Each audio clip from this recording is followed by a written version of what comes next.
Hi friends, welcome to my channel. இன்னைக்கு நம்ம கத்திரிக்காய் பொடி கறி தான் செய்ய போறோம். வாங்க எப்படி செய்யணும்னு பார்க்கலாம். அதுக்கு நமக்கு தேவையான கத்திரிக்காய் கொஞ்சம் எடுத்துக்கலாம்.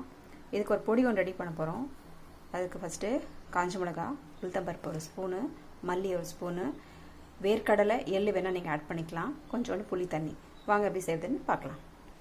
இப்போ அடுப்புல pan வச்சிட்டு இந்த பொடிக்கு தேவையானதெல்லாம் நம்ம இத போட்டு வெறும் வாணலில நல்லா ரோஸ்ட் பண்ணிக்கலாம். நான் சொன்ன மாதிரி உங்களுக்கு வேணும்னா நீங்கள் வேர்க்கடலையும் எள்ளும் ஆட் பண்ணிக்கலாம். இந்த வதங்கிட்டு போய் நான் காட்டுறேன் பாருங்கள் ஃப்ரெண்ட்ஸ். இப்போ நம்ம நல்லா ரோஸ்ட் பண்ணி பிளேட்டில் மாற்றியாச்சு. இது ஆறின பிறகு பொடி பண்ணி எடுத்துகிட்டு வந்துடலாம். இது ஒரு பக்கமாக ஓரமாக வச்சுட்டு திருப்பியும் அதே வானிலையில்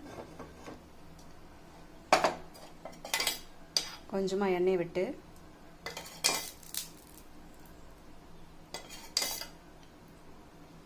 கத்திரிக்காய் போட்டு நல்லா வதக்கிக்கலாம்.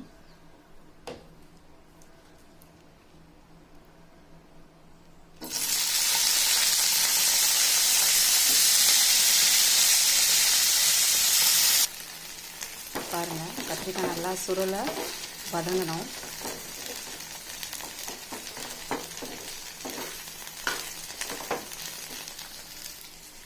நடுவுலேயே கொஞ்சம் நம்ம உப்பு டேஸ்ட்க்கு ஏற்ற மாதிரி ஆட் பண்ணிக்கலாம்.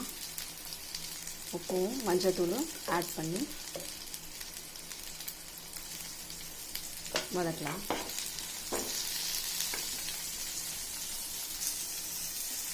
கொஞ்சம் வதங்கின பிறகு இப்போ நம்ம இதில் புளி தண்ணி கொஞ்சம் ஆட் பண்ணிக்கலாம்.